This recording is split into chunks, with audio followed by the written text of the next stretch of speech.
Mantan Menteri Pendidikan, Budaya dan Ristek Nadiem Makarim sampai sekarang sedang menuai sorotan Tribunner karena diduga terlibat atau terseret dalam kasus dugaan korupsi pengadaan laptop pada program digitalisasi pendidikan di Kemendikbudristek periode 2019-2022. Kalau kita melihat kejadian Nadiem Makarim yang sekarang, ini seolah kita juga dibuat mundur ke belakang begitu kan, untuk melihat bagaimana kemudian Nadiem Makarim ketika masih menjabat sebagai menteri. Yang paling hangat kan memang pernah dikritik habis oleh mantan Wakil Presiden Yusuf Kala ya, Tribuners ya. Termasuk juga Nadiem Makarim ini pernah juga mengabaikan surat yang dikirimkan oleh Mas Gibran ketika masih menjabat sebagai Wali Kota Surakarta. Nadiem Makarim sendiri sudah sempat diperiksa dan bahkan sekarang juga sudah dicegah untuk tidak keluar negeri, Tribuner, selama 6 bulan ke depan.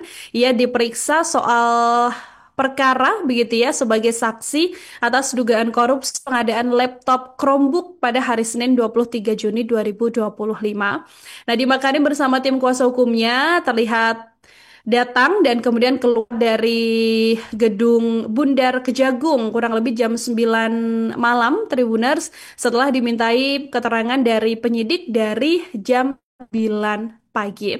Sedikit kita bahas bagaimana kemudian tabiat atau rekam jejak dari Nadiem Makarim ini, Tribuners. Seperti kasus yang kemudian berkaitan soal Nadiem Makarim bersama dengan Mas Gibran. Ini ketika Mas Gibran menjadi wali kota Solo, ternyata pernah menyurati Mendikbudristek Nadiem Makarim soal pendidikan.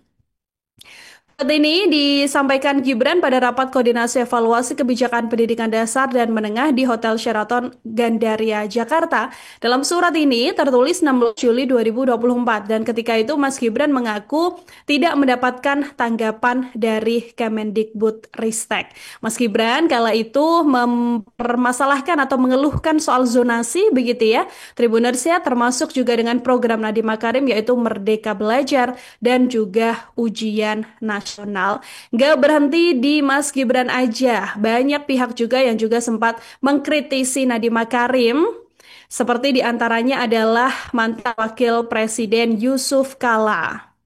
Yusuf Kala pernah menyebut Tribuners kalau ada Menteri Pendidikan yang bahkan tidak pernah ke kantor. Tabiat kinerja Mendikbudristek Nadiem Makarim ini disampaikan Yusuf Kala ketika menjadi pembicara diskusi bersama menggugat kebijakan anggaran pendidikan yang digelar oleh Komisi 10 DPR pada 2024 silam. Yusuf Kala menyebut Menteri Pendidikan selama ini adalah orang yang hebat dan punya prinsip pendidikan Indonesia, begitu kan? Tapi kemudian JK mengulas kinerja Makarim yang disebut tidak punya pengalaman di bidang pendidikan, bahkan jarang ke kantor hingga tak pernah belusukan ke daerah-daerah. Download Tribun X sekarang, menghadirkan lokal menjadi Indonesia.